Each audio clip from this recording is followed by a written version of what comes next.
안녕하십니까. LA 평통협의 회장 임성호입니다.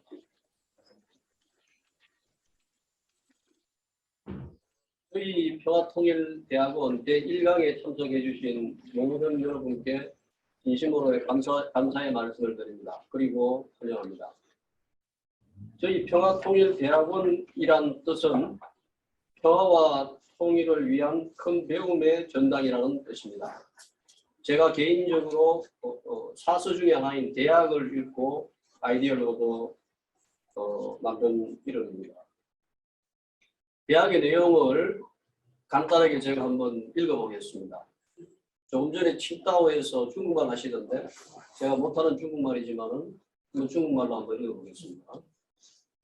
대학 지도 따 수에 쩌다오 짜이 닝닝 짜이 신밍 짜이 쩌이 쩌산 이렇게 읽습니다. 이게 무슨 뜻이냐면 대학의 길이라는 것은 밝은 덕을 밝히는 데 있고 백성을 새롭게 하는 데 있고 지극한 선에 이르는 데 있다 이런 뜻입니다. 결국 큰 배움이라는 것은 바로 지극한 선에 이르는 것을 뜻하는 것이죠. 그러면 지극한 선이란 무엇일까요? 그것은 바로 무쟁의 상태를 이야기합니다. 그것은 싸움이 없는 상태, 서로 싸우지 않는 상태를 뜻하는 것이죠. 저희 한민족에게 무쟁이란 바로 한반도의 평화와 통일이 되겠습니다.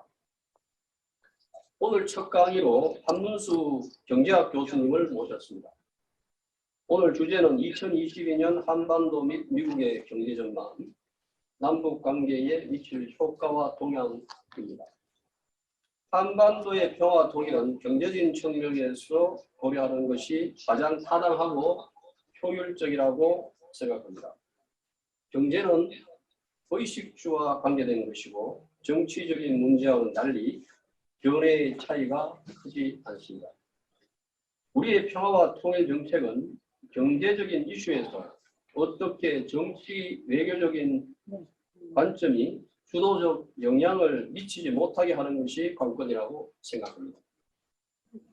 이런 측면에서 한문수 교수님의 한반도 및 미국의 경제 전망은 큰 의미가 있다고 생각합니다.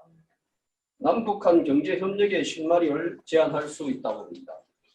남북한의 경제적 협력이 증가하는 남북한과 북미 간의 정치 군사적 대립은 자연스럽게 약화될 것이라고 생각합니다. 남북관계의 중심을 경제적인 교류와 협력에 둘 때 우리 평화통일대학원의 지선인 무쟁, 즉 싸움이 없는 상태, 남북한의 평화와 통일은 결국 성취될 것이라고 굳게 믿습니다. 오늘 참석하신 모든 분들께 진심으로 감사드리며 그리고 환영합니다.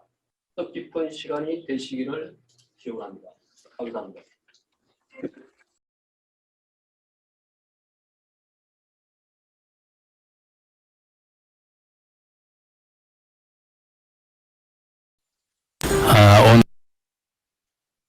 오늘 LA협의회 이승호 회장님을 비롯한 여러분들이 이렇게 뜻깊은 이런 평화통일대학원 강의를 이렇게 마련하는 데 대해서 감사하고 또 축하드립니다. 지금 보니까 오늘 또 러셀대 그 한문수 교수님이 강의를 맡으셨다고 하네요. 제가 잘 아는 분입니다만은 학문과 또 이 평화를 위한 열정이 대단하신 분이라서 여러분에게 큰 반향을 주리라고 생각이 됩니다. 앞으로도 또 세 번의 강의가 더 있어서 다 훌륭한 강의를 잘 들으시고 또 여러분에게 보탬이 되는 그런 대학원이 되면 좋겠습니다. 실은 지금 한반도를 둘러싼 국제 정세가 참 엄혹합니다. 북한은 요즘 미사일도 자주 쏘아 올리고 또 모라토리움을 해제해서 핵개발도 다시 하겠다. 그리고 또 장거리 탄도미사일 ICBM도 쏘아 올리는 걸 검토하겠다. 이렇게 얘기를 하고 있어요. 또 이에 대해서 미국은 미국대로 또 추가 제재를 추진하는 그런 강대 강의 대결로 좀 시닫고 있어요.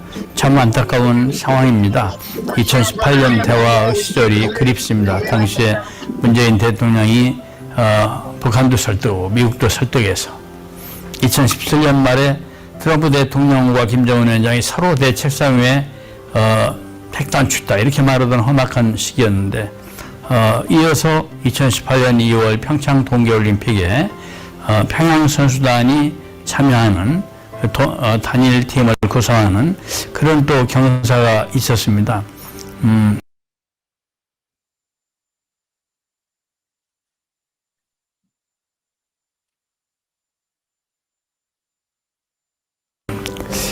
그래서 그것이 계기가 돼가지고 2018년에는 남북 정상회담이 3번이나 열리고 또 싱가포르에서 북미 정상회담도 열리고 그런 평화의 해였습니다. 다음해인 2019년 2월에 하노이 회담이 결렬되면서 그런 일들이 깨졌습니다만 참으로 아쉽습니다만 다시 한번 대화의 계기를 만들어야 됩니다. 대화의 계기를 만들기 위해서는 정말 우리가 많은 노력을 해야 됩니다. 저쪽에 우크라이나 그쪽 상황도 지금 많이 위태위태합니다. 사실 저는 미국과 나토가 좀 더 마음의 여유를 가져줬으면 좋겠습니다. 러시아가 부분적으로 철수를 했다 그러면 어떻든 그런 철수에 대해서 환영하는 메시지도 내고 또 그에 상응하는 또 이 나토군도 일부 철수를 하고 그러면서 긴장을 완화시킬 필요가 있습니다. 그런데 거기에 미국이 자꾸 몇 월 며칠에 저쪽에서 침공해 올 것이다. 러시아가. 뭐 이런 얘기를 자꾸 함으로써 이게 전쟁 분위기가 너무 좀 고조돼서 우려가 많습니다. 어떻든 전쟁이라는 한순간에 아차하는 사이에 일어날 수도 있기 때문에 그것이 일어나지 않도록 리스크 관리를 하는 것이 정말 중요합니다. 여러분들은 여론을 형성해야 됩니다. 여론을 형성해서 미국이 평화를 위해서 좀 더 기여하도록 하고 한반도의 평화를 위해서도 한 걸음 나가도록 해야 됩니다. 과거보다 더 엄혹한 상황이기 때문에 과거보다 더 여러분의 큰 노력이 필요합니다. 그래서 여러분들이 이렇게 이런 평화를 위한 강연도 갖고 이런 것이 다 하나하나가 모아져서 쌓여서 한반도 평화의 그런 큰 계기가 되리라는 그런 기대를 합니다. 여러분 모두 건강하시고 올해 하시는 일이 다 잘 되기를 기원합니다. 감사합니다.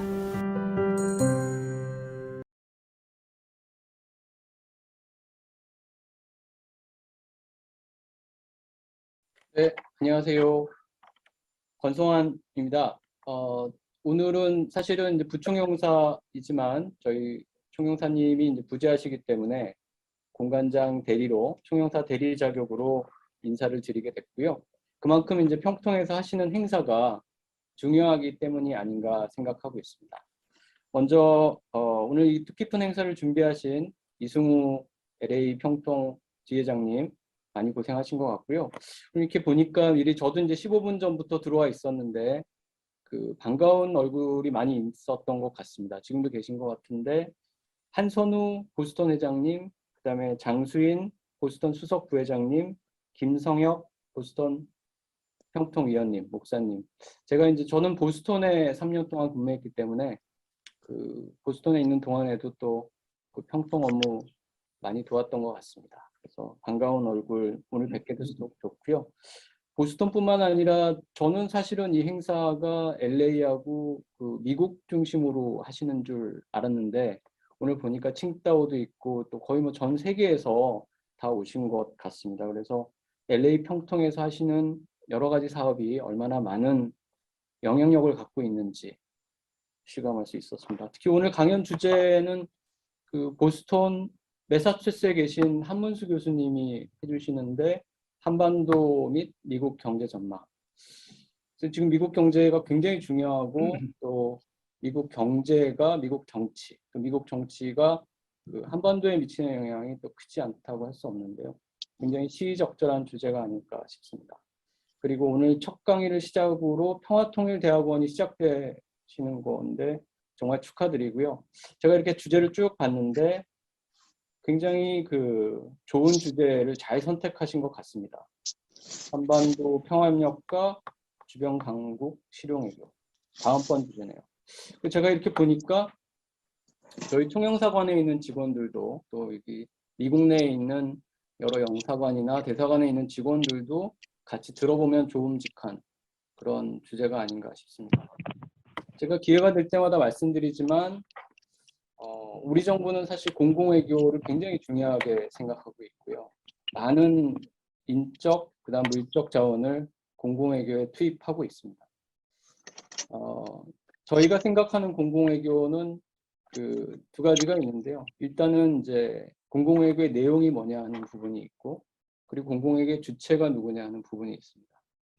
그런 측면에서 볼 때 오늘은 공공외교의 주체와 내용 면에서 가장 모범적인 사례를 보여주시는 것 같습니다. 민간이 또 평통이 또 미국 내에서 좋은 평화와 관련된, 한반도와 관련된 좋은 여론을 만들어내기 위한 그 컨텐츠와 주체, 그래서 아주 모범적인 행사가 아닌가 생각이 되고요. 특히 이제 인상적인 것은 오늘 이제 제가 모두에 전 세계에서 모인 것 같다 이렇게 말씀을 드렸는데, 코로나로 사실은 저희가 많이 움츠려져 있었습니다. 행사도 밖에서 잘 못하고 그런 상황이 지속되고 있었는데, 미국을 중심으로 이제 많이 좋아지고 있긴 하지만 여전히 코로나가 위협이 되고 있는 것은 사실인데요. 이런 코로나 상황에서 LA 평통에서 제가 여러 번 행사를 참가했지만 보여주고 있는 단어가 하나 생각이 났습니다. 어댑터빌리티입니다. 이분들은 굉장히 그 주어진 어려운 상황을 잘 극복하는구나.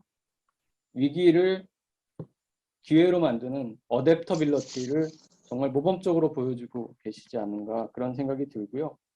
그런 면에서 우리 정부가 추진하는 어떤 공공외교에 정말 든든한 파트너가 아닐까 이렇게 생각이 듭니다. 오늘부터 시작되는 그 평화통일대학원 온라인 강의 정말 성공하시길 기원하고요. 앞으로 이게 더 많이 더 좋은 주제로 이루어지기를 바라고, 또 이게 저희도 참여하면 석사학위 뭐 이런 거 주는 건가요? 대학원이니까 나중에 이제 알려주시면 저희도 석사학위 주신다고 하면은 더 열심히 저희도 한번 참석해 보도록 하겠습니다. 오늘 진짜 반가운 얼굴 너무 많이 뵈서 반갑고요. 그다음에 좋은 강의 기대해 보겠습니다. 고맙습니다.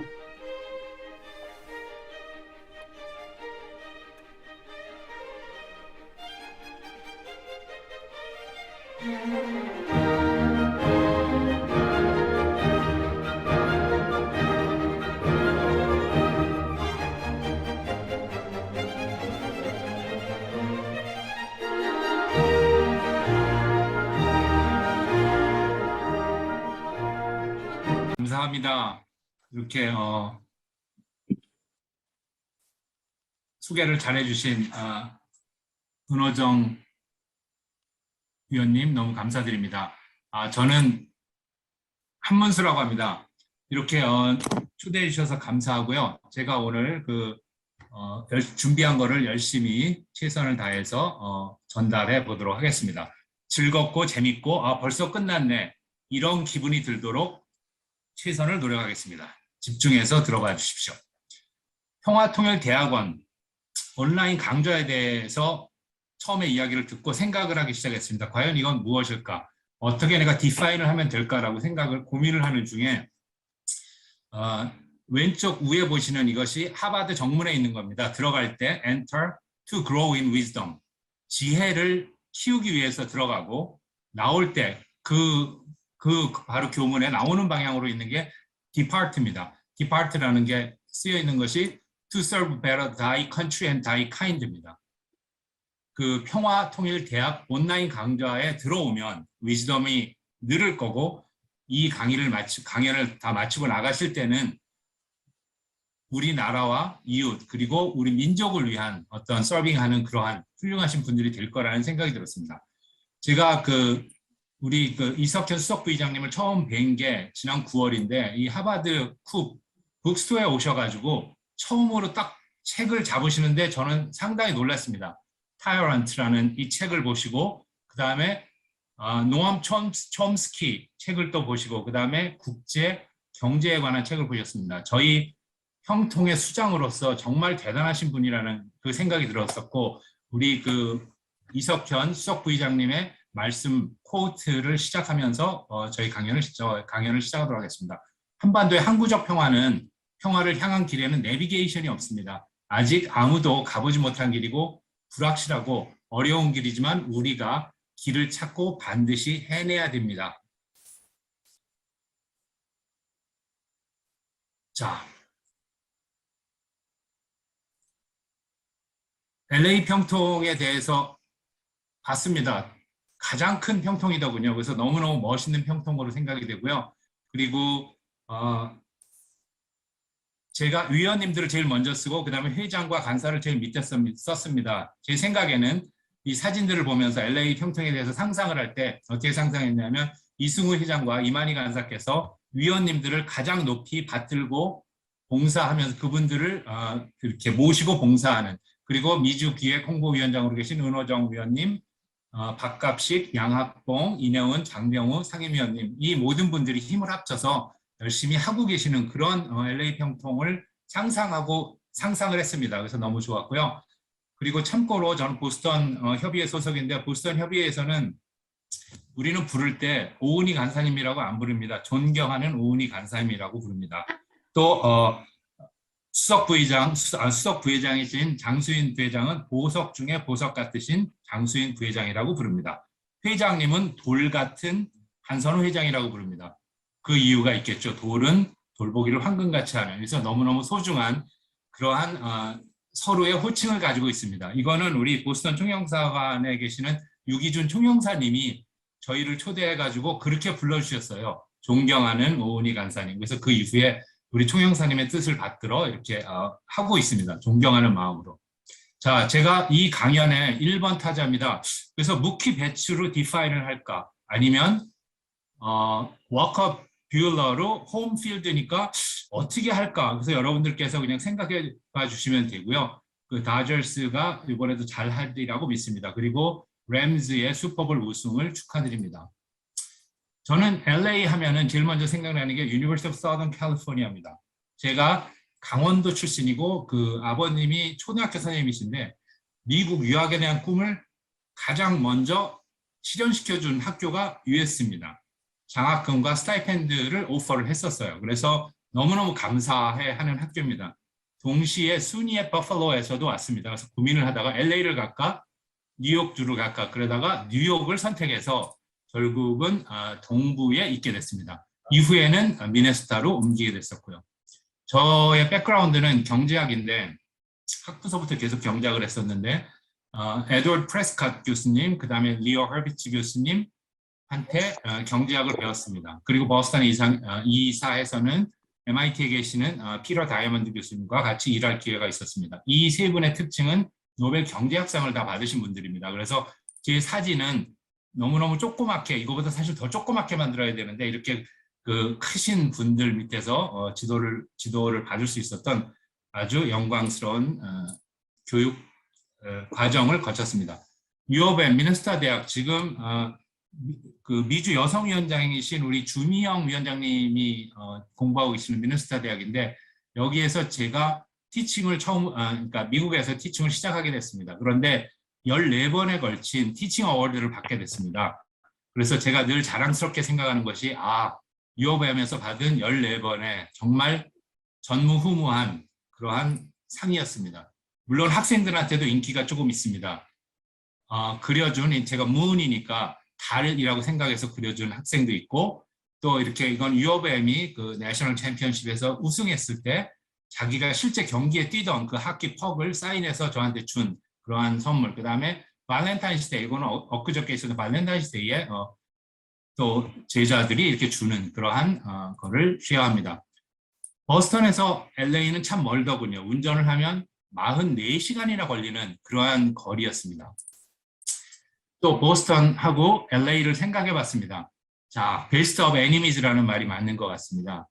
그 LA 레이커스하고 버스턴 셀틱스는 총 17번씩 우승을 했었죠. 레리 버드와 매직 존슨 이렇게 웃고 있는 그런 모습. 제가 제일 좋아하는 사진은 바로 이겁니다. 제가 혹시 넘어지거나 펌블했을 때 이렇게 손을 내밀어 주시기를 부탁드립니다. 제가 너무 영광스러운 자리에서 실수를 하거나 제가 혹시 잘 못하는 부분이 있어도 잘 이해해 주시기를 부탁드립니다.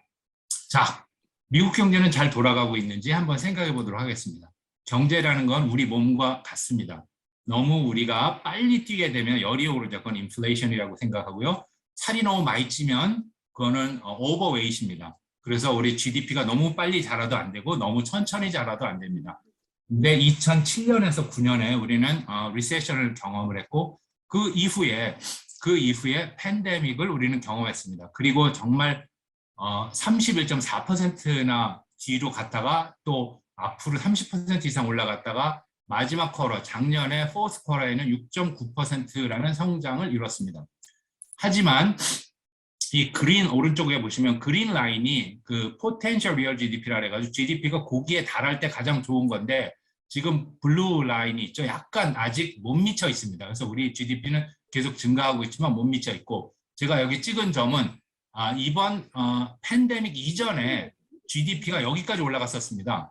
그런데 떨어졌다가 팬데믹 이전 수준을 이미 벌써 넘은 거죠. 그러니까 미국 경제가 굉장히 빠른 속도로 회복을 하고 있는 것을 볼 수 있습니다.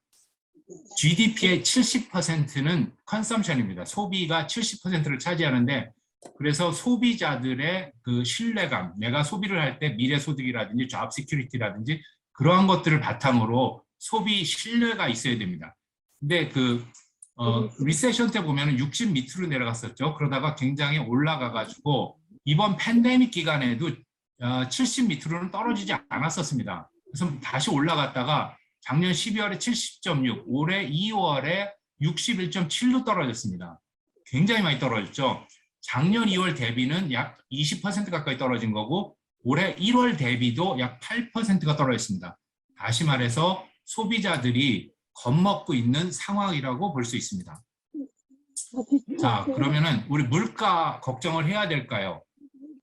물가는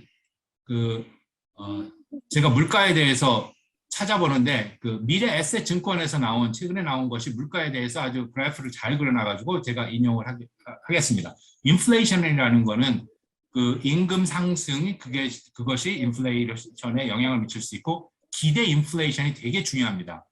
앞으로 인플레이션이 일어날 거라고 생각하면 사람들이 거기에 적응을 하거든요. 그래서 기대 인플레이션이 또 인플레이션에 굉장히 영향을 미치고 집값도 엄청나게 큰 영향을 미칩니다. 물론 공급망 교란도 인플레이션에 영향을 미치게 되겠죠. 자, 여기 그린 다티드 라인이 2% 선입니다. 미국 중앙은행인 Federal Reserve Bank는 2%의 물가 상승, 해마다 2%를 타겟으로 삼고 있습니다. 그런데 최근에 1월에 나온 데이터를 보니까 7.53%입니다. CPI가 7.53%.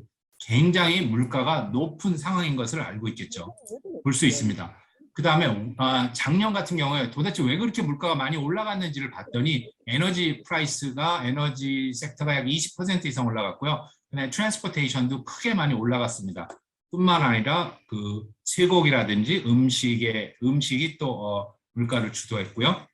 그 다음에 중앙은행은 CPI, 대부분의 사람들은 CPI를 보지만 중앙은행에서 화폐 정책을 결정할 때는 PCE를 봅니다. Personal Consumption Expenditure라고. PCE 매저가 CPI랑 비슷한데 약간 차이가 있지만 좀 더 정확한 매저를 한다고 생각을 합니다. 역시 2%가 타겟입니다. 근데 Core CPI를 보게 되면 이게 지금 5% 가까이 되죠. 그래서 굉장히 높은 수준임을 우리는 알 수 있습니다. 자, 그러면 이렇게 인플레이션이 자꾸 생기고 너무 겁나는 일만 터지는데 제가 말씀드렸죠. 기대 인플레이션이 되게 중요하다고.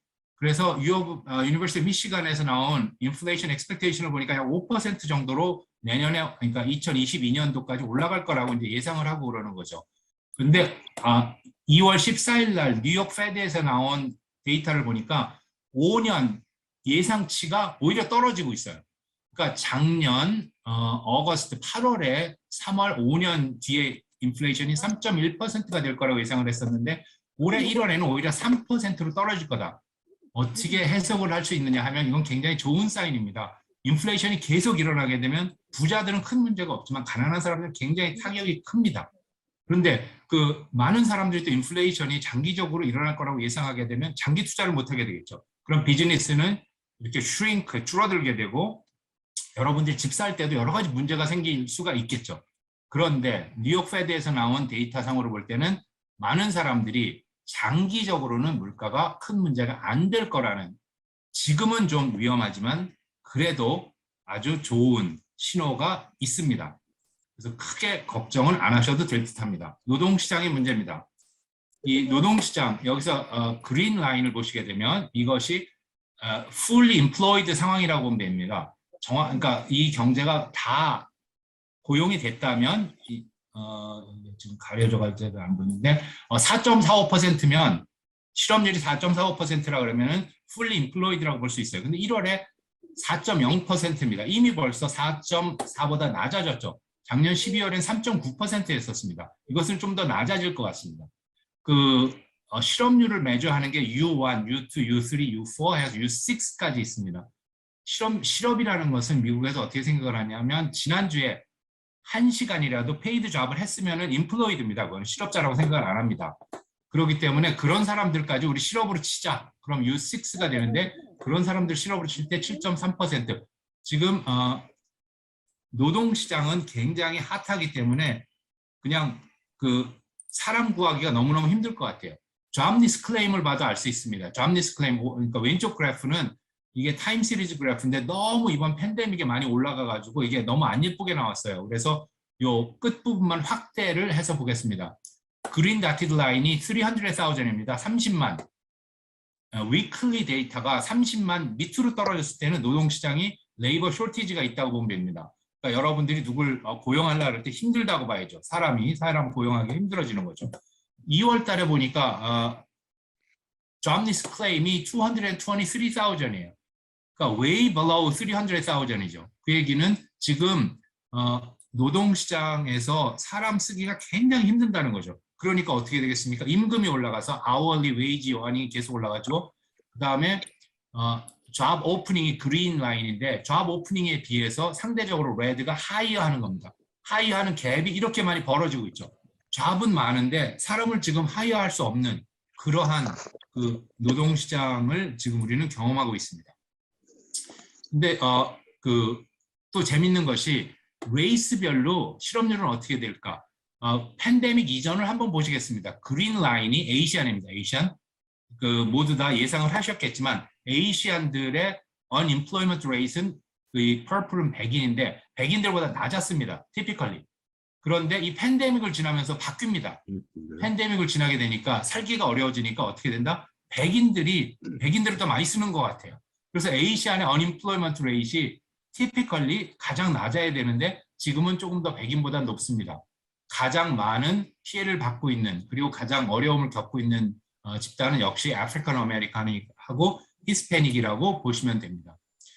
그 다음에 요것도 아주 따끈따끈한 페이퍼를 제가 어제 받았어요. 그래서 2022년 요번 주에 나온 건데 Federal Reserve Bank of Boston에서 워킹 페이퍼입니다. 이건 아직 퍼블리시 되지 않은 페이퍼인데 너무 재밌는 게 있어가지고 제가 코트로 따왔습니다. The highest wealth racial 그룹은 에이시안 그룹이에요. 에이시안 그룹의 average, 그러니까 mean value가 1.5 million 정도, wealth가 이 정도 있다는 거예요. 백인이 1.5 밀리언이니까 식으로 얘기하면 15억, 16억 정도의 에이시안들은 웰스가 있는 거고, 그 다음에 백인은 12억, 그 다음에 흑인은 뭐 3억, 그렇다고 보면 되겠죠. 그래서 역시 우리 에이시안들은 참 부지런하고 잘 살고 열심히 사는 민족에 틀림없습니다. 그 논문에 같이 있는 내용입니다. 0이라는 거는 백인을 기준으로 했습니다. 홈워크를 하는데 백인 기준으로 한번 생각을 해봤더니 minutes spent on homework은 105%예요. 여기 스케일이 안 맞아서 여기 자르고 그냥 쓴 거예요. 여기 20%인데. 에이시안들이 얼마나 공부를 많이 하는지 아시겠죠? 그러다 보니까 매스도 제일 잘해. 그 다음에 SAT 매스도 제일 높아. 재밌는 게 두 가지가 있습니다. GRE, Graduate Record Verbal인데 Graduate Record이 그냥 박사과정 가거나 그럴 때 치는 시험인데 Verbal은 백인이 제일 잘합니다. 또 재밌는 거, 너무너무 재밌는 데이터가 이건데 MCAT, 이게 Medical College Admission Test거든요. 그러니까 메디컬 스쿨에 가기 위해서는 MCAT을 꼭 쳐야 되는데 백인이 제일 점수가 높습니다. 그래서 아주 재미있는 결과를 봤습니다. 자, 그 다음에는 에이시안들은 highest paid job을 갖는 전공을 택합니다. 가령 예를 들어서 STEM, Science, Technology, Engineering and Math죠.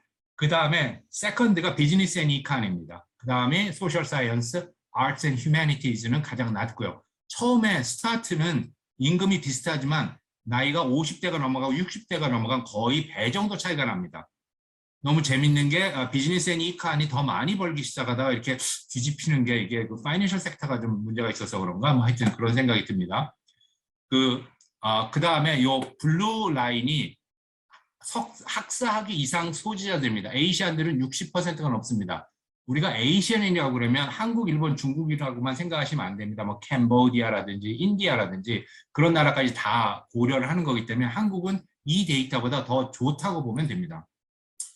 그 다음에 주택시장은 어떨까 한번 보겠습니다. 자, 이 그린 라인이 10대 도시의 케이스 쉴러 홈 프라이스 인덱스인데요. 2006년에 피크를 찍었었습니다. 그리고 2007년에서 9년 사이에 우리는 리세션을 겪으면서 주택 가격이 많이 떨어졌었죠. 그 다음에 오랜 시간에 걸쳐서 올라왔었습니다. 그래서 팬데믹 이전에 그 2006년 피크를 넘었는데 팬데믹 기간에 너무너무 많이 올라가고 있습니다. 그래서 이 주택시장 가격이 막 그냥 주택시장이 너무 뜨겁다고 볼 수 있고요. 그 다음에 지역별로는 어떤가 봤더니 블루가 노스 이스트입니다. 버스턴, 뉴욕 지역이겠죠. 이게 미디언, 그러니까 mean value가 아니고 미디언이죠. 그러니까 팔린 개수에 따라서 딱 중간인 미디언 세일 프라이스가 약 55만 불 정도고 서부가 두 번째로 높은데 50만 불 좀 넘습니다. 제가 캘리포니아만 따로 봤습니다. 제가 그래프를 넣지 않았는데 캘리포니아는 매사추세츠보다 더 높습니다. 중부와 남부는 상대적으로 주택 가격이 아직도 낮다고 볼 수 있고요. 네, 싱글 패밀리 홈 세일즈도 굉장히 늘었다가 이제 좀 주춤하고 있는 상황이고, 그다음에 하우징 스타트하고 하우징 퍼밋이 중요한데 퍼밋을 받아야지만 스타트를 할 수 있겠죠. 근데 이 갭이 점점 커질 겁니다, 지금. 왜냐하면 서플라이 체인에 지금 문제가 있어가지고 퍼밋을 받고 짓지 못하는 어떤 그러니까 여러 가지 가격도 올라가는 그러한 주택 시장을 볼 수 있습니다.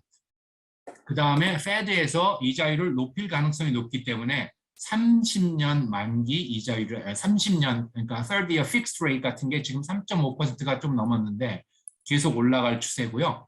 15년 fixed mortgage rate도 올라가는 추세를 볼 수 있습니다. 그 다음에 또 그 레이스별로 오너십을 한번 봤습니다. 화이트가 가장 높습니다. 74.5% 홈 오너십이고요. 미국 전체 에버리지는 65.5%입니다. 에이시아는 굉장히 높아지고 있죠. 61.2%. 아프리칸 아메리칸들이 43.1%. 좀 낮아지고 있는. 그러니까 이 홈 오너십이 굉장히 중요한 게 홈 오너가 되고 나면 모기지를 갚으면서 시간이 지나면 그게 자기의 웰스가 되는데, 그러니까 에이시안이나 화이트 같은 경우는 웰스가 좀 증가한다고 볼 수 있겠죠. 근데 히스패닉이나 아프리칸 아메리칸 같은 경우는 오너십율이 이렇게 낮기 때문에 웰스의 증가율도 굉장히 낮다고 여겨집니다. 그 다음에 코비드 상황은 어떤지 한번 보도록 하겠습니다. 이 모든 것이 다 이 코비드 때문에 생겼으니까. 이건 one word in data에서 제가 오늘까지 확인을 해가지고 한 겁니다. 지금 제일 밑에 보면 사우스 아프리카 보이시죠? 피크로 올라갔다 블루 라인인데 피크로 올라갔다 금방 떨어졌습니다. 그래서 사우스 아프리카는 그냥 다 잠잠해졌고 미국도 무섭게 올라가다가 떨어졌습니다. 일본도 이미 떨어지기 시작했고요. 근데 한국은 뭐 10만 명 얘기하면서 올라가고 있는데 조금 더 올라가다가는 이렇게 비슷하게 떨어지지 않을까 생각이 됩니다. 그래서 너무 그렇게 겁먹고 그러지 않으셔도 될 것 같다는 생각입니다. 자, 그 다음에 이거는 작년 CDC 데이터입니다. CDC에서 작년에 그 백인들을 중심으로 케이스는 흑인은 2.8배가 높았고 에이시안들은 1.1배가 높았고 I'm sorry, 아메리칸 인디안이고 흑인은 2.6배가 높았고 그다음 히스패닉은 2.8배가 높았고 근데 hospitalization도 나와 있고 death 같은 경우는 그 인디안은 1.4%, 흑인은 1.1%, 블랙이 가장 많이 죽었죠. 그런데 최근 데이터를 봤습니다. 2월 1일 날 발표된 데이터를 봤더니 에이시아는 백인에 비해서 0.7배입니다. 여러분들은 너무 손도 잘 씻고 방역이 좋으셔가지고 케이스도 백인들보다 훨씬 적고 약 70%뿐이 안 되고 hospitalization도 80%뿐이 안 됩니다. 뿐만 아니라 데스율도 80%. 그러니까 우리 에이시안들은 정말 훌륭하다고 볼 수가 있습니다. 그 다음에 미국의 경제 정책은 어떻게 되는지 보도록 하겠죠. 그래프를 너무 많이 보고 막 제가 빨리 달려왔죠. 지금 호흡이라도 이렇게 가다듬으시라고 제가 재밌는 퀴즈 하나를 드렸습니다. 매년 1월 31일은 무슨 날일까요? 1월 31일 힌트는 이 그림입니다. 1월 31일은 무슨 날일까요? 혹시 아시는 분이 있으시면 1월 31일은 Hug on Economist Day입니다. 진짜 Hug on Economist Day입니다. 1월 31일에 혹시 주위에 경제학자가 보이거나 경제학 교수가 보이면 꼭 hug를 해주시기 바랍니다. 1월 31일. 자, 그 페더럴 데트인데요. 미국이 물론 그 국가 데트가 이미 굉장히 많죠. 그 최근에 확인해 봤더니 30 트릴리언 달러가 넘었어요. 그래서 시리즈별로, 그러니까 아기를 포함한 시리즈는 9만 불 정도고, 그 다음에 세금을 내시는 분이라면 24만 불 정도입니다. 약 2억 4천, 2억 5천 정도에 우리가 그 이미 벌써 그 미국의 그 데트를 갚으려면 이만큼을 내야 되는 엄청난 양의 데트를 가지고 있습니다. 그런데 이 페더럴 데트는 계속 올라갈 것 같아요.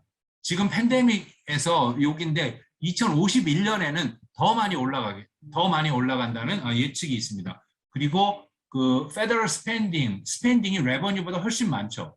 그래서 그 계속 커질 거를 우리가 예상을 하고 있고요. 그다음에 가장 큰 문제는 그 메이저 헬스케어 프로그램입니다. 헬스케어가 돈이 너무 많이 들어가고 있죠. 그리고 그 우리가 정부가 돈을 많이 밀렸기 때문에 이자율도 높아지고, 그 다음에 또 베이비 부모들이 죽지 않고 오래 삽니다. 그래서 점점 나이를 들어가면서 헬스케어라든지 이러한 거, 지금 혹시 이 베이비 부모에 끼어 계신 분들이 계시다면 그 오래오래 사실 텐데 그것이 미국 경제에 큰 부담이 될 수가 있습니다. 자, 이거는 그 페더럴 리저브 뱅크 중앙은행에서 돈을 풀어낸 겁니다. 이 옐로우 라인이 돈의 서플라이라고 보면 됩니다. 그 2007년 팬데믹 이전에는 약 1 트릴리언 달러가 안 됐습니다. 그 이후에는 굉장히 많이 올라갔어요. 4 트릴리언 달러를 지나다가 줄어들기 시작했었어요. 그래서 돈 푸는 거를 많이 줄였었는데 이번 팬데믹 이후로 거의 9 트릴리언 달러스, previously는 1 트릴리언이었죠. 그러다가 last 10 years 리세션 동안에는 4 트릴리언 달러 정도 됐다가 이미 벌써 9 정도가 됐어요. 그러니까 테이퍼링이라 해가지고 돈 서플라이 하는 걸 줄인다고 페드가 발표를 했고 3월부터는 아마 이자율을 올릴 텐데, 그러니까 얼마만큼 우리가 지금 미국 중앙은행이 돈을 많이 발행했는지 알 수 있습니다. 블루 라인은 이자율입니다. 지금 0%대를 유지하고 있고요. 그 다음에 S&P 500하고 그 VIX 인덱스인데, S&P 500는 계속 올라가죠. 이 VIX는 Fear 인덱스입니다. 이게 파란 라인이 올라가게 되면 그 사람들이 다 겁먹고 주식시장에서 막 빠져나오고 그러는 경우죠. 그래서 VIX 인덱스는 20 조금 위에 있습니다. 그러니까 사람들이 약간 관망세. 그래서 지금 S&P 500가 뭐 폭락하니 올라가니 난리를 치는데, 예상은 그냥 꾸준히 왔다 갔다 하면서 유지를 하거나 아니면 그 이상 갈 거로 예상이 됩니다.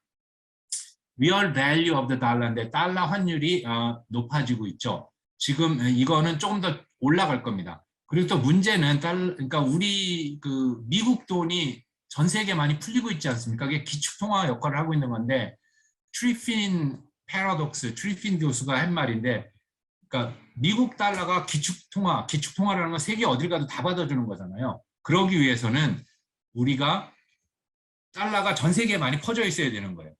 참 우리는 그 이 트레이드에서 많은 데피시트를 가지고 있죠. 그 얘기는 뭐냐면 전 세계 달러를 굉장히 많이 풀어가지고 우리가 기축통화를 잘 유지하고 있습니다. 이거는 약간 조심을 해야 되겠죠. 사람들이 달러 인플레이션 때문에 밸류가 없어지네, 그러면 문제가 생길 수 있습니다.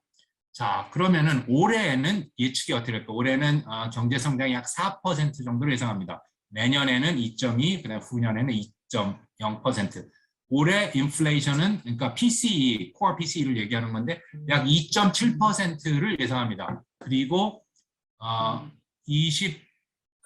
내년에는 2.3% 이렇게 좀 내려올 거라고 예상을 하고 있습니다. 이거는 페더럴 리저브 뱅크의 예상입니다. IMF는 어떻게 예상을 하는지 볼까요? IMF는 세계 경제 성장률을 올해 4.4%로 예상을 하고 있고, 미국은 4%, 페드랑 같은 걸로 보고 있습니다. 유럽 지역도 약 4% 선으로 경제 성장을 할 거로 예상을 하고 있습니다. 그 아주 재밌는 게 있어서 설명을 좀 드리겠습니다. 그 작년 10월 달에는 올해 세계 경제가 4.9% 정도 성장할 거라고 예상을 했었어요. 근데 올해 1월에 0.5%가 줄어들었어요. 그 이유가 왠지 아십니까? 미국 경제가 슬로우 다운을 할 거라는 거죠. 이 0.5% 줄어든 거에 미국이 약 0.2% 이상을 컨트리뷰트 할 거고 차이나 경제도 굉장히 슬로우 다운 할 거라고 그렇게 예상을 하고 있습니다. 미국과 차이나 경제 모두 다 슬로우 다운 하리라고 예상이 됩니다.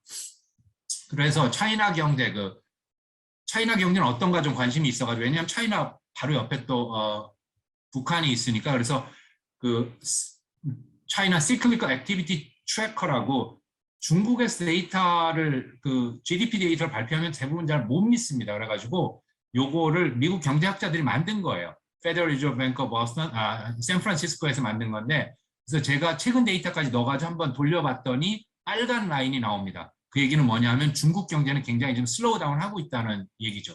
그리고 IMF 데이터를 봤더니 이 블루 라인이 그 돈을 풀었다가 타이트닝, 돈을 이제 줄인다는 얘기죠. 우리는 슬로우 다운을 시켜야 된다. 미국이 그 추세고 유럽이 그 추세입니다. 하지만 빨간 게 중국인데 빨간 거는 지금 돈을 풀고 있다는 얘기죠. 이 두 개의 그래프가 컨시스턴트하다고 볼 수 있습니다. 중국 경제는 올해 굉장히 슬로우 다운하는 침체기로 접어들 것 같고 그거를 막기 위해서 중국에서 이미 벌써 돈을 풀기 시작하고 있다는 거죠. 이자율도 낮추고 돈을 풀어서 부양책을 쓰고 있는 게 보입니다. 자, 그 다음에 빠른 속도로 우리 그 미국 경제를 봤고요. 남북한 경제에 대해서 좀 더 보도록 하겠습니다.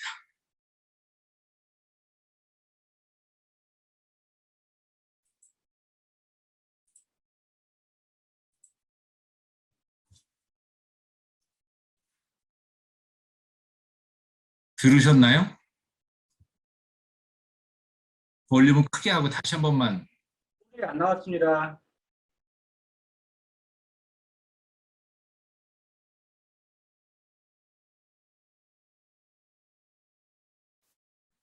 자, 프라이까지 마라. 여러분들이 잘 알고 계시는 그 드라마의 일부였습니다. 그래서 그 퀴즈로 하는 중간에 퀴즈로 북한말을 혹시 얼마나 알고 계시는지 궁금해가지고 제가 한번 퀴즈를 만들어봤습니다. 그 다음의 단어들을 북한말로는 뭐라 그럴까요? 북한말로는 뭐라 그럴까요? 한번 생각을 해보시죠. 골키퍼는 북한말로 뭐라 할까? 꿈나라는 북한말로 뭐라 할까? 내야수는 북한말로 뭐라 할까? 드라이클리닝은 북한말로 뭐라 할까? 그거에 대해서 한번 생각을 해보시죠. 이거는 통일부 북한정보 포털 사이트에 있습니다. 그래서 엑셀 파일로 다운을 받아가지고 제가 선별한 겁니다. 골키퍼는 문지기라고 합니다. 꿈나라는 잠나라라고 합니다. 내야수는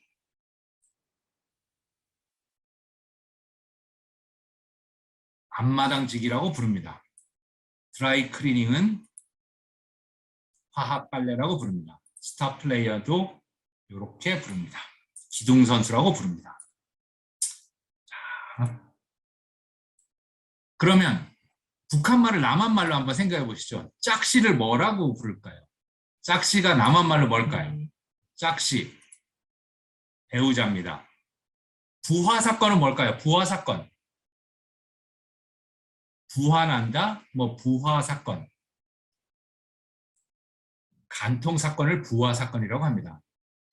등불게임은 야간 경기를 말하는 거고 벌럭키는 자유투, 예술해양은 싱크로나이즈드 스위밍입니다. 우리는 평화 통일을 원하고 있고 통일을 위해서 많은 일들을 한다고 생각하시지만 정말 우리가 생각하는 바로 가까운 우리의 같은 민족인 북한의 언어가 이렇게 많이 달라지고 있는 것이 현실이라고 볼 수 있습니다. 북한 경제를 보기 전에 간단하게 북한에 대한 이해, 이것은 민주평통 평화 플러스 통일이라는 그 출판물에 김병록 교수님의 글을 요약한 겁니다. 김정은 정권의 특징은 2012년부터 현재까지 선군에서 선민으로 바뀌고 인민대중제일주의로 바꿨습니다. 그리고 과학기술을 중시합니다. 그래서 2012년에 다시는 인민의 허리띠를 졸라매지 않도록 하겠다라고 김정일 위원장이 이야기를 합니다. 뿐만 아니라 과학기술을 강조해가지고 이거는 평양시 대동강 쑥섬에 완공된 원자 모양의 과학기술 전당입니다. 이미 완공된 것이고요. 그리고 인민대중제일주의 정치를 당 규약에 2021년에 명문화를 시킵니다. 자료 화면이 잘 안 바뀌고 있습니까? 네, 아직 북한말 슬라이드에 있습니다. 이게 왜 아직 안 가고 있죠? 제가 그러면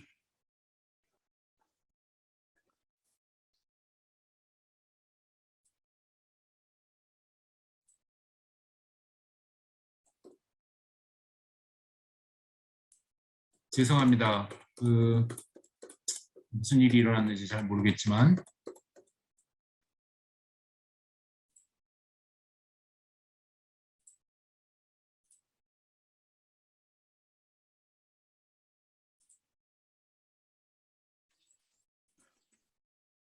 자, 이제는 보이시죠? 예. 예, 감사합니다. 그래서 남한 말로 이렇게 가고 그다음에 북한 김정은 정권 10년입니다. 그거는 선군에서 선민으로 인민대중제일주의로 그다음에 과학기술을 중시하는. 그다음에 이 건물은 이게 왜 안 갈까요?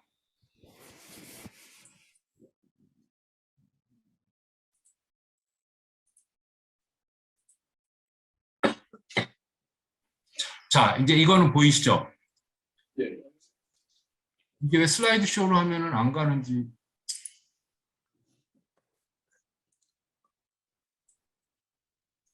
오케이, 그러면 그냥 스톡이 되니까 이렇게 해서 가도록 하겠습니다. 북한 김정은 정권 10년은 선민에서 선군으로 갔고요. 그 다음에 과학기술을 강조합니다. 그 다음에 20년 전에는 300개 정도의 종합시장이 있던 것이 지금 약 500개 정도로 늘었습니다.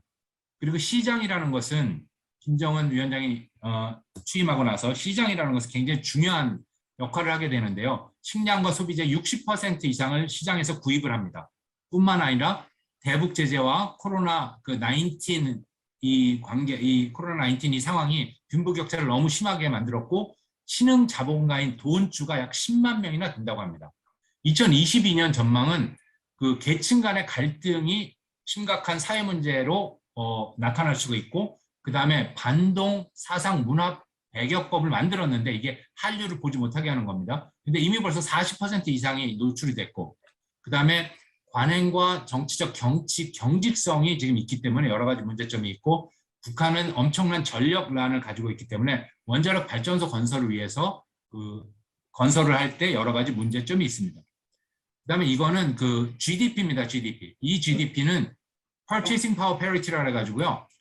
일불의 Purchasing Power를 맞춘 겁니다. 그러니까 어디 인도 가면은 일불 가지고 살 게 많은데 한국은 비싸잖아. 그렇게 고민 안 하셔도 돼요. 이걸 다 맞췄으니까 그냥 숫자로 직접적으로 비교가 가능합니다. 이게 CIA 웹사이트에서 가져온 건데요.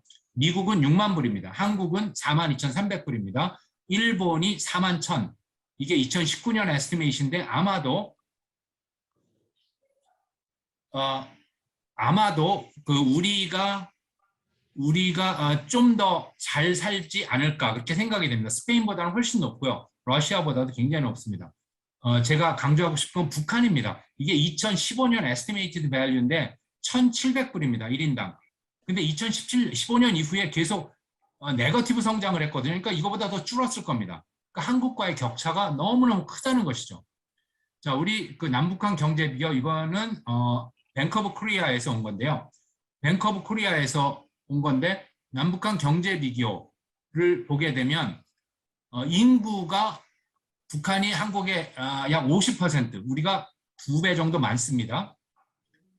퍼센트와 배를 그래서 제가 같이 다 계산을 해서 넣었는데 그 다음에 명목 GNI는 우리가 55.7배 이렇게 훨씬 더 많이 GDP가 높다는 거고요. 1인당으로 따져볼 때 북한은 130만 원 선입니다. 140만 원, 한국은 3,700만 원, 3,800만 원, 약 28배입니다. 퍼센테이로 따져보면 약 4%가 안 되는 거죠. 굉장히 적은 거를 가지고 있죠. 그 다음에 자동차 생산량도 북한이 자동차를 생산합니다. 2,500대 생산을 하는데 남한은 그러니까 3.5 밀리언이니까 굉장히 많이 생산을 하죠. 남한의 생산량으로 한번 계산을 해봤더니 남한이 6시간 생산하면 북한의 1년치 생산량하고 똑같을 정도예요. 그래서 제가 여기 빨간 에스터리스크를 달았는데 그 이유가 뭐냐면 다이어트 하는 거 아시죠? 건강을 위해서 약 2% 정도의 감량은 마음만 먹으면 할 수 있지 않습니까?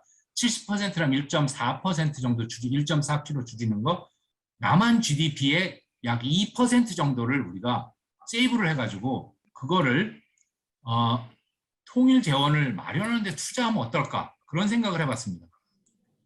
자,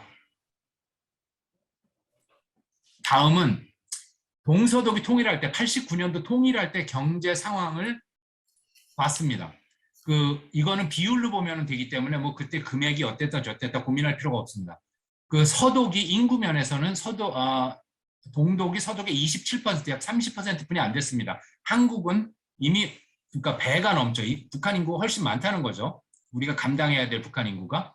그 다음에 GDP, 1인당 GDP로 볼 때는 동독과 서독의 비율이 약 3배 정도 했었습니다. 서독이 3배 정도 잘 살았어요.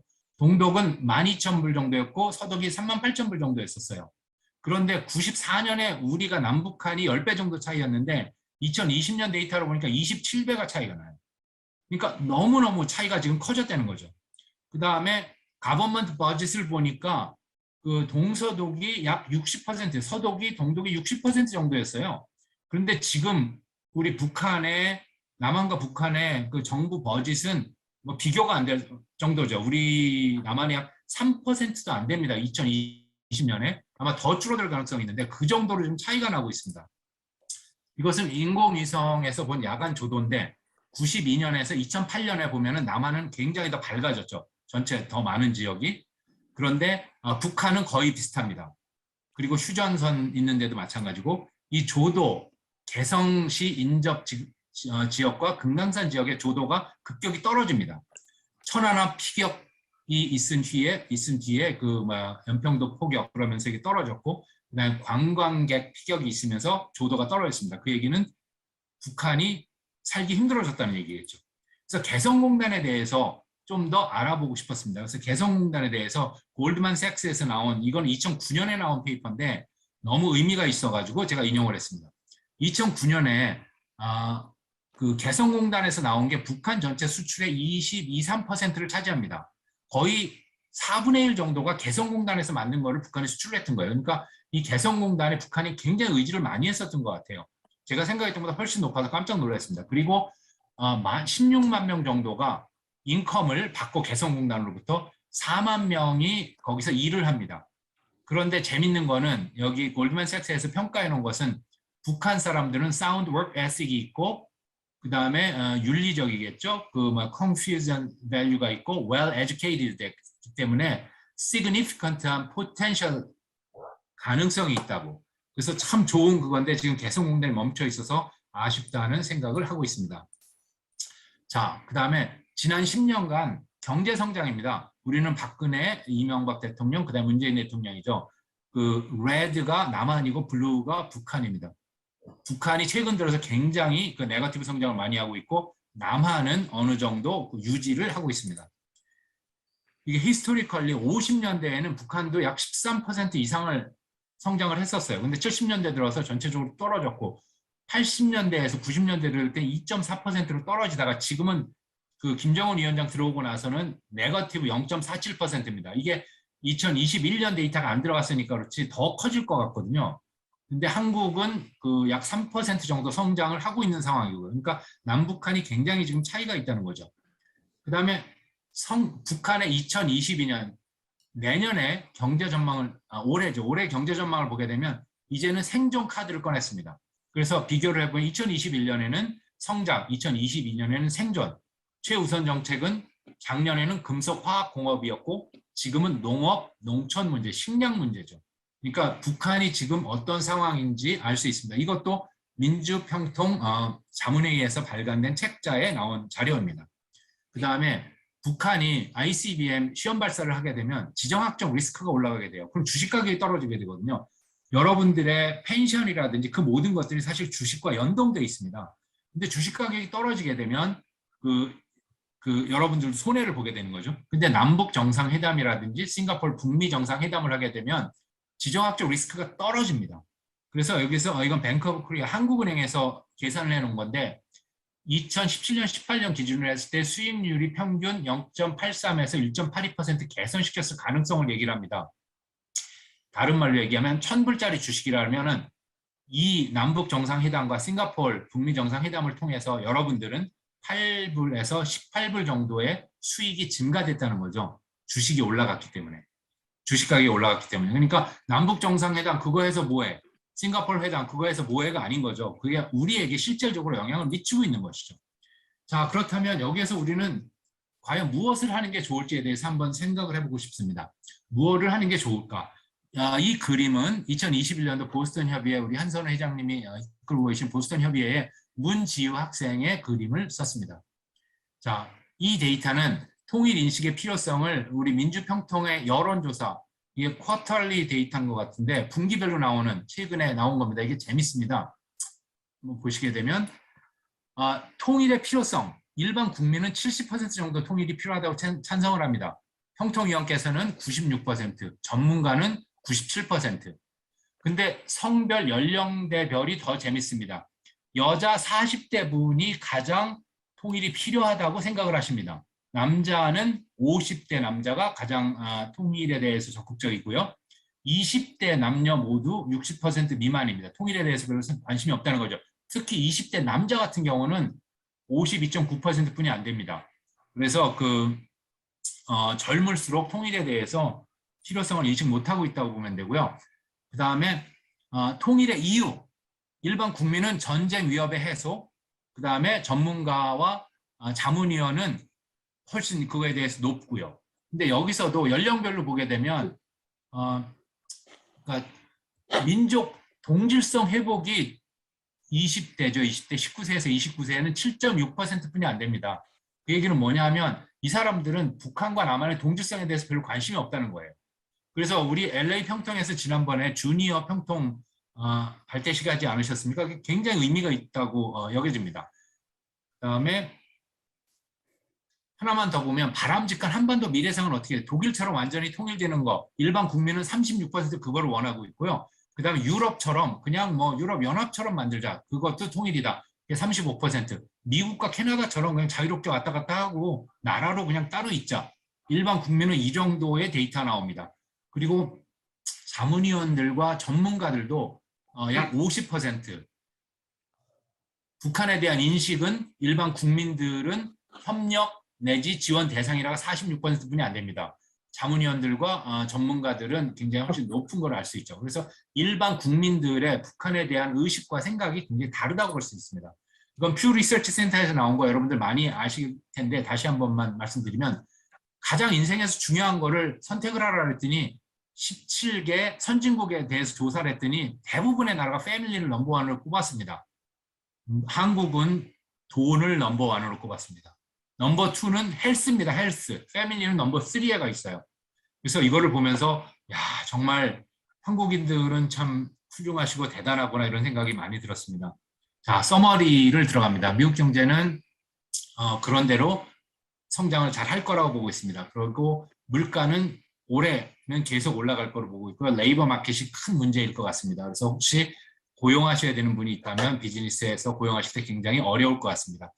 환율은 1,200원에서 1,250원 선 정도 될 것 같다고 예상되고요. 북한 경제는 앞으로도 계속 어렵지 않을까 이렇게 생각이 됩니다. 자, 통일 준비와 차세대 소통 그리고 평화 공공 외교가 굉장히 중요한데요. 그 어린 왕자에 나온 거를 코트로 가져왔습니다. 세상에서 가장 어려운 일이 뭔지 아냐? 세상에서 가장 어려운 일은 사람의 마음을 얻는 일이다. 평화 공공 외교가 그만큼 쉽지 않다는 얘기겠죠.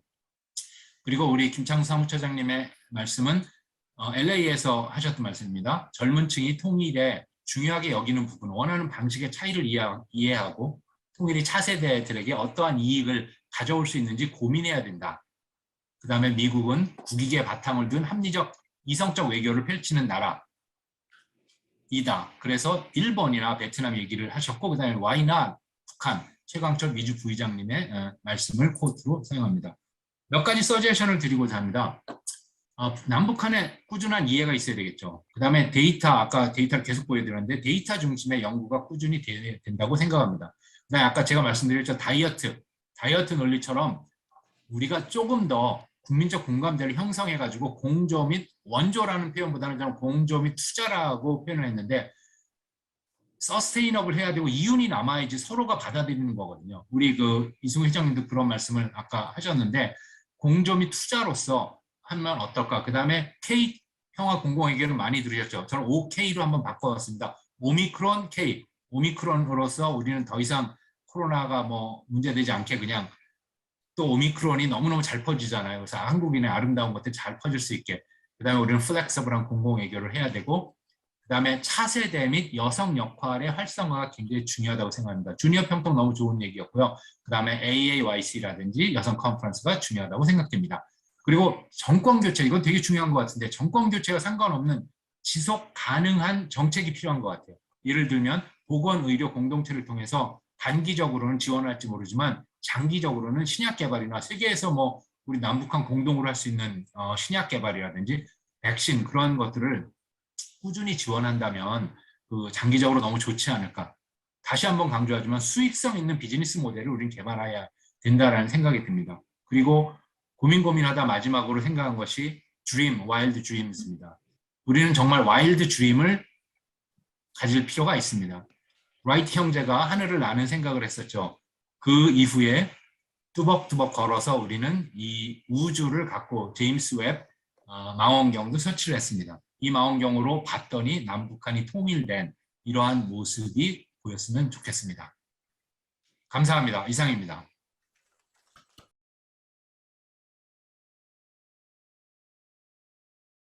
네, 모두 수고하셨습니다. LA 상임부회장 김춘식입니다. 오늘 평화통일대학원에 우리 많은 LA 자문위원들이 이렇게 사무실로 오셔서 함께 해주셔서 감사드리고 또 미주 각 지역 협의회에서 또 많은 분들 참석해 주셔서 성황리에 개강하게 됨을 진심으로 축하드립니다.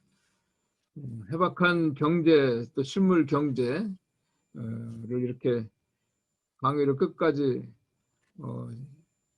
함께 해주심을 또 다시 한번 감사드리고요. 오늘 강의 들어보니까 준비하느라고 굉장히 우리 한문수 교수님 수고 많이 하셨네요. 그 열정에 다시 한번 감사드립니다. 우리 이승우 회장님 정말 이 통일대학원을 들어보니까 다 준비 이렇게 해주셔서 이런 팬데믹 기간에도 이렇게 공부할 수 있는 저희 평통위원을 되게 해주심을 우리 함께 감사드리고요. 이상으로 오늘 제1강의 잘 마치고 다음 주 이 시간에 2강의에 모두 함께 뵙기를 기대하겠습니다. 여기 계신 우리 LA 자문위원들 무사히 귀가하시고요. 모두 좋은 밤 되시기 바라겠습니다. 감사합니다.